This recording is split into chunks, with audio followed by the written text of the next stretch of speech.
When people think about investing for retirement, oftentimes they're focusing on one number. What's my average annual return? Now, while that's certainly important, there's another concept that can have an even bigger impact on your retirement success.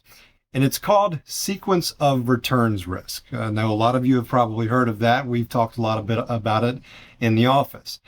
And despite the complicated name, the idea is actually pretty simple. Imagine two retirees. Both earn the exact same average return over a 20-year retirement.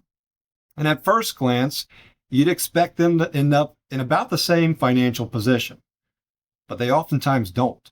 And the difference comes down to when those returns occur. Let's say one retiree experiences several strong market years right after retiring, followed by weaker years later. The other experiences significant market declines during the first few years of retirement, followed by strong returns afterwards. Even though the average return is nearly identical, the retiree who experienced losses early often ends up with substantially less money. Now, why is that? Because during retirement, you're no longer just investing. You're also withdrawing money from your portfolio to generate income. If the market declines while you're taking withdrawals, you're selling investments at the wrong time and at lower prices. Those dollars are no longer available to participate in the eventual recovery. That's sequence of returns risk. It's not just about how much the market returns, it's about the order in which those returns happen. This is the one reason retirement planning involves much more than simply choosing investments. We also spend time discussing withdrawal strategies, cash reserves, tax planning, and maintaining an allocation that aligns with both long-term growth and short-term spending needs. Many retirees benefit from having several years of anticipated spending available in more stable assets. We talked about this before in one of our other videos.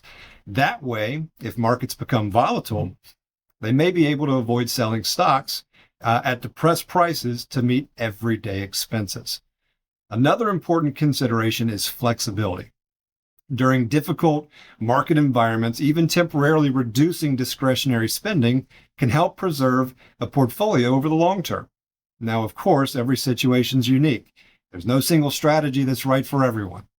But understanding sequence of returns risk helps explain why retirement planning isn't just about chasing the highest possible return.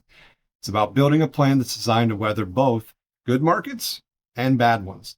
The goal isn't to predict when market downturns will happen. No one can consistently do that, no matter how compelling their story is. Instead, the goal is to prepare for them before they occur.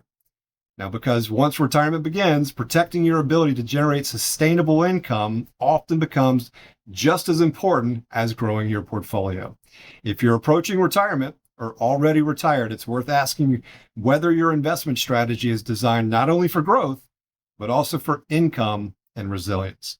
Thanks for watching. I'll see you in the next video.